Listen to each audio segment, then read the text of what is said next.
Bien, ya vimos la parte teórica, ahora quiero hacerle unos comentarios sobre la aplicación práctica de los conceptos que vimos en el video anterior.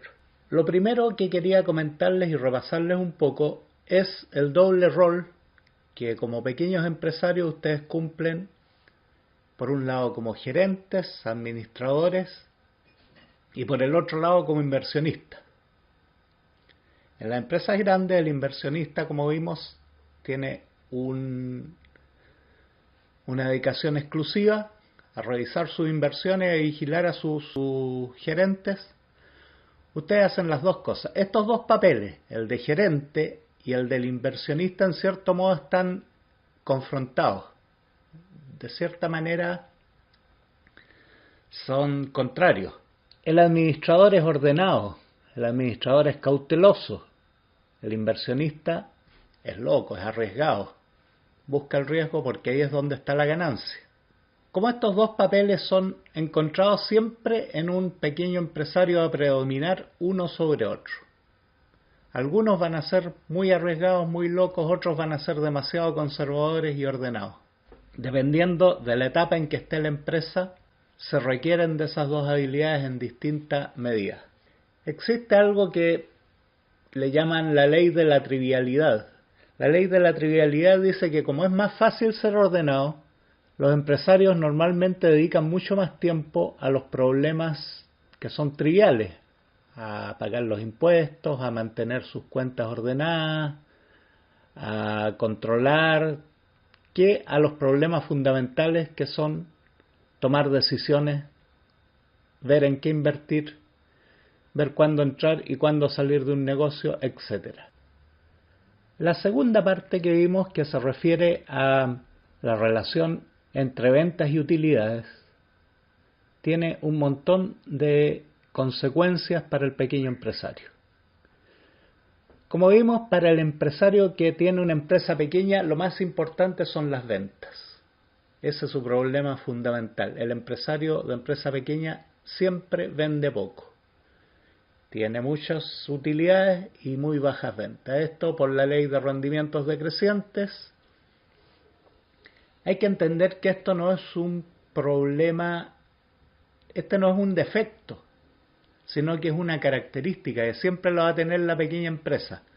A medida que la empresa crece, sus ventas van creciendo y sus utilidades tienen que ir bajando, porque el rendimiento de capital cada día rinde menos, cada vez rinde menos.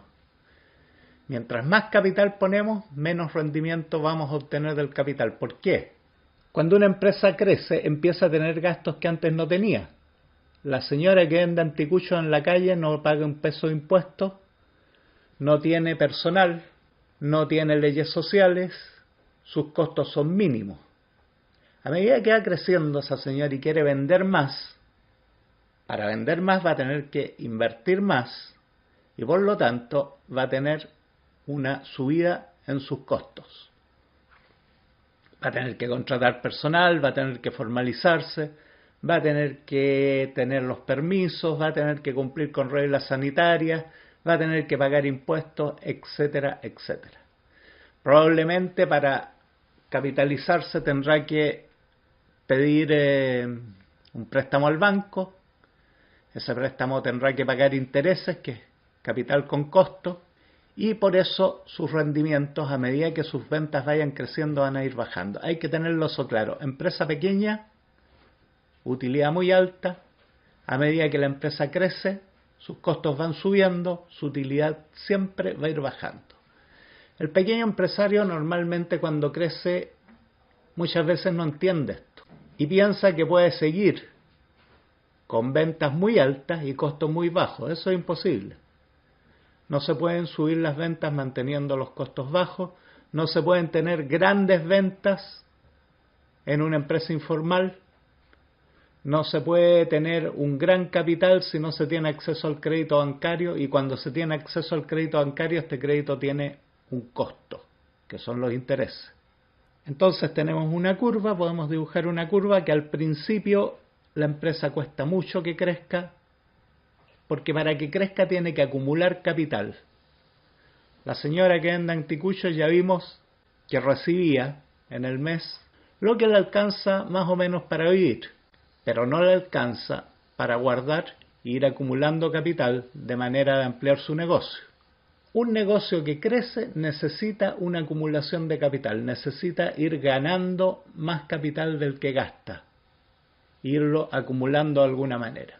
Otra forma sería buscar apalancamiento externo, que en forma de préstamos bancarios, préstamos de terceros, créditos de proveedores, etc. Eso lo vamos a ver en otro capítulo. Pero lo que yo quiero que tengan claro es que a medida que la empresa crece, sus costos van a crecer y su utilidad va a bajar. No es posible que una empresa crezca manteniendo los mismos costos bajos de una empresa muy pequeña. Eso lo deben tener en cuenta cuando tengan planes de expansión.